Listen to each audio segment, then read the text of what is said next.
اعوذ باللہ من الشیطان الرجیم، بسم اللہ الرحمن الرحیم۔ السلام علیکم میرے پیارے بہن بھائیوں، امید کرتی ہوں کہ آپ سب خیریت سے ہوں گے اور ذو الحجہ کا چاند آپ سب کو بہت بہت مبارک ہو۔ تو میرے پیارے بہن بھائیوں، ذو الحجہ کا مہینہ شروع ہو گیا ہے اور یہ مہینہ بڑا ہی مبارک، مقدس اور تکریم والا مہینہ ہے۔ اس کی وجہ یہ ہے کہ اس میں اللہ تعالیٰ نے دو بڑے عمل ایک ساتھ جمع فرما دیے ہیں، ایک حج اور دوسرا قربانی۔ حج وہ رکن ہے کہ جس کو اللہ تعالیٰ نے تمام صاحب استطاعت پر زندگی میں ایک مرتبہ فرض فرمایا ہے۔ یہ جسمانی طور پر بھی، بدنی طور پر بھی اور مالی طور پر بھی بڑی مشقت کی عبادت ہے، تو اللہ تعالیٰ نے اس کا اجر و ثواب بھی خوب رکھا ہے۔ اور اس کے بعد ہے قربانی۔ قربانی صبر کا نام، ایثار کا نام ہے، اور یہ واحد سنت ہے جو دوسرے نبی سے ہمارے تک منتقل ہوئی ہے، یعنی یہ سنت ابراہیمی ہے اور یہ نبی پاک صلی اللہ علیہ وآلہ وسلم کی امت میں منتقل ہوئی ہے، تو ہم سنت ابراہیمی ادا کرتے ہیں، یہ واحد سنت ہے۔ تو میرے پیارے بہن بھائیوں، بڑے قیمتی لمحات ہیں، بڑے قیمتی اوقات ہیں جس کی قسم اللہ تعالیٰ نے قرآن میں خود کھائی ہے، اور اتنے پیارے انداز میں کھائی ہے کہ اس سے پہلے اللہ تعالیٰ نے کسی اور وقت کی، کسی اور لمحے کی قسم ایسے نہیں اٹھائی۔ اللہ تعالیٰ نے عید الفطر کی قسم نہیں اٹھائی، اللہ تعالیٰ نے عید الاضحیٰ کی قسم نہیں اٹھائی، شب معراج کی قسم نہیں اٹھائی، شب قدر کی قسم نہیں اٹھائی، بلکہ ان سب کے بارے میں اللہ تعالیٰ نے ہمیں مطلع کیا، اطلاع دی ہے۔ لیکن یہ ایسے خوبصورت لمحات ہیں کہ جس کی قسم اللہ تعالیٰ نے اس طرح اٹھائی ہے، والفجر،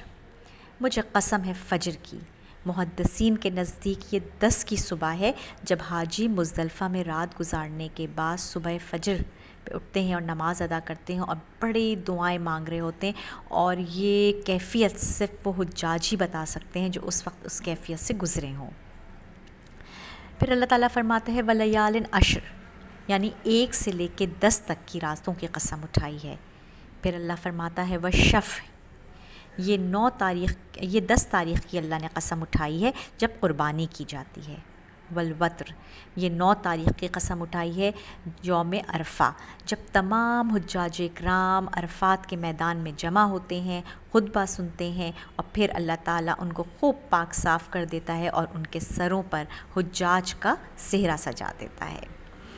واللیل اذا یسر، یہ 9 اور 10 کی درمیانی رات کی قسم اٹھائی ہے جب حجاج کھلے آسمان کے نیچے مزدلفہ میں رات گزارتے ہیں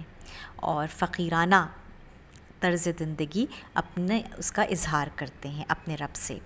یہ اتنی واضح اور خوبصورت انداز میں اللہ تعالیٰ نے قسمیں اٹھائی ہیں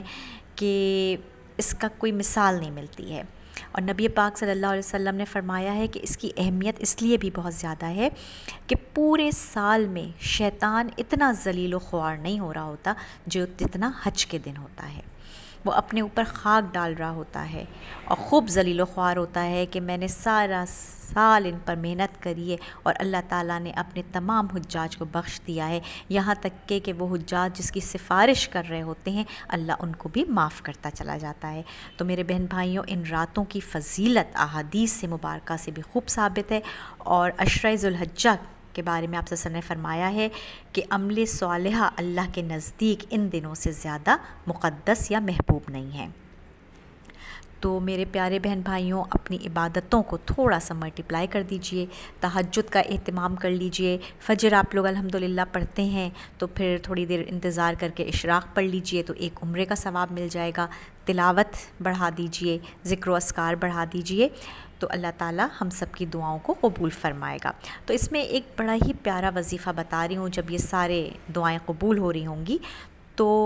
آپ نے کرنا یہ ہے کہ کسی بھی مقصد کے لیے، جو آپ کے دل میں مقصد ہو، آپ نے کوئی ٹارگٹ بنایا ہوا ہے کہ مجھے یہ کرنا ہے، کوئی دکان ہے، کسی بھی مقصد کے لیے آپ اس کو پڑھ سکتے ہیں، تو ان 10 راتوں کی برکات سے اللہ تعالیٰ عرش سے فیصلہ کروا کر ہی لاتا ہے یہ عمل،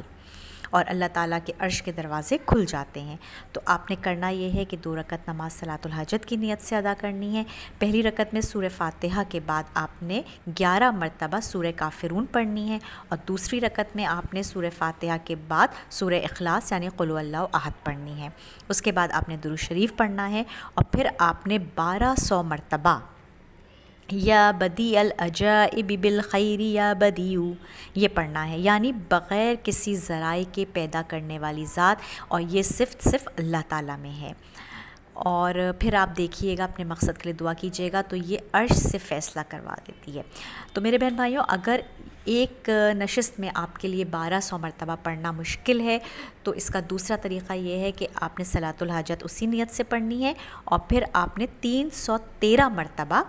یہی کلمات ادا کرنے ہیں، لیکن اس کی مقدار 7 دن ہوگی۔ اور پھر اللہ تعالیٰ سے دعا کیجیے، اللہ تعالیٰ آپ کی دعاؤں کو قبول و مقبول فرمائے۔ آخر میں شرط وہی ہے کہ نماز کی پابندی کیجیے، استغفار کی کثرت کیجیے، فلسطینی مجاہدین کو اپنی دعاؤں میں شامل رکھیے، اسرائیلی پروڈکٹس کا بائیکاٹ جاری رکھیے، اور مجھے اپنی دعاؤں میں یاد رکھیے گا۔ اور اگر میری ویڈیو پسند آئے تو پلیز اس کو سبسکرائب کرنا نہ بھولیے گا۔ السلام علیکم۔